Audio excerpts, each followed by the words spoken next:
दोस्तों, जनहित भारत में आप सभी का स्वागत है।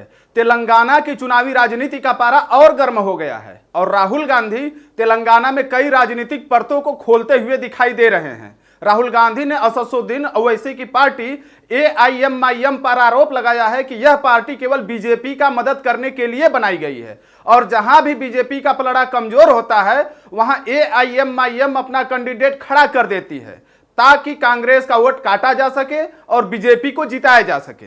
सवाल यह भी है कि जिस प्रकार से असदुद्दीन ओवैसी बीजेपी के खिलाफ बोलते हैं, आज तक उनके ऊपर न तो ईडी का छापा पड़ा और न ही CBI से कोई जांच कराई गई।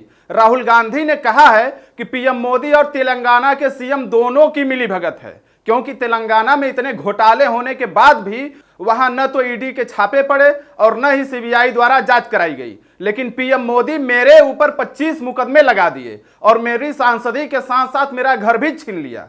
राहुल गांधी ने तेलंगाना के CM पर यह भी आरोप लगाया कि पूरे देश के धन का कंट्रोल मात्र एक परिवार के हाथ में है और तेलंगाना में हजारों करोड़ रुपए प्रतिवर्ष आते हैं, फिर भी यहां शुगर फैक्ट्री बंद है। लेकिन जैसे ही कांग्रेस सत्ता में आएगी, इस शुगर फैक्ट्री को दोबारा चालू किया जाएगा। राहुल गांधी ने विजय भेरी यात्रा के बाद जनसभा को संबोधित करते हुए कहा कि एक तरफ से दुकानदारों की जेब से GST निकलती है और दूसरी तरफ अडानी की जेब में चली जाती है। यहां सवाल खड़ा होता है कि यदि देश का पैसा अडानी के जेब में नहीं जाता है तो आखिर गौतम अडानी मोदी सरकार के पहले लगभग 600वें नंबर के बिजनेसमैन थे। अचानक कौन सी कृपा हो गई कि वह तीसरे नंबर पर आ गए। आपको यह भी जानकारी दे दे कि आज तक जितने टैक्स मोदी सरकार में लगे हैं उतने टैक्स किसी भी सरकार में नहीं लगाए गए थे। यहां तक कि मोदी सरकार बच्चों की पढ़ाई लिखाई वाले सामान, रबर, पेंसिल, कॉपी, किताब को भी बगैर टैक्स के नहीं छोड़ा और बच्चों के पीने वाले दूध तक भी टैक्स लगा दिया गया।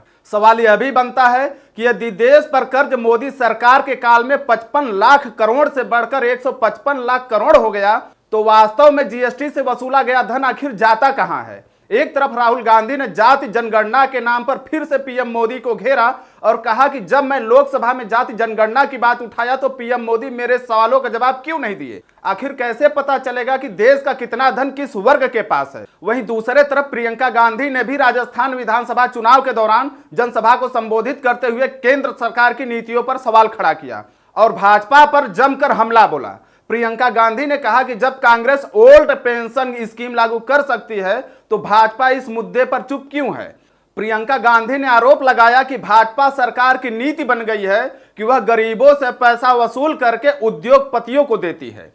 प्रियंका गांधी ने यहां तक कहा कि उनके मित्र गौतम अडानी इंडोनेशिया से कोयला लाते हैं और इसका दोगुना दाम करके बिजली कंपनियों को बेच देते हैं, जिससे बिजली का बिल भी बढ़ता जा रहा है, जो आम जनता की मूलभूत आवश्यकता है। लेकिन मोदी सरकार को आम जनता की समस्याओं से कोई लेना देना नहीं है। धन्यवाद।